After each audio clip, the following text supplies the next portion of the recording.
Kalinga Web Media Insight presents breaking news.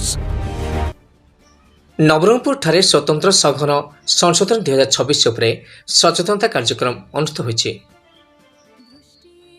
स्वतंत्र सघन संशोधन SIR संबंध में सचेतनता सृष्टि करने उद्देश्य आज नवरंगपुर सहर एक पदयात्रा अनुष्ठित होइछि।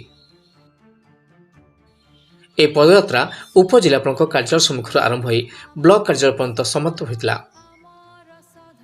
कार्यक्रम में माननीय विधायक तथा जिला योजना बोर्ड अध्यक्ष नवरंगपुर गौरीशंकर माझी एक कार्यक्रम में मुख्य अतिथि भाव योगदान दे पताका देखाई पदयात्रार शुभारंभ करथिले।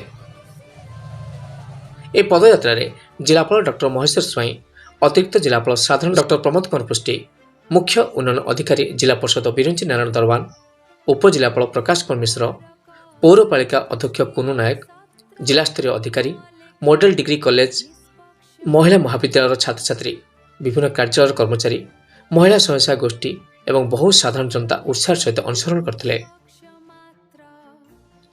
नवरंगपुर मीर संग्रह पात्र रिपोर्ट।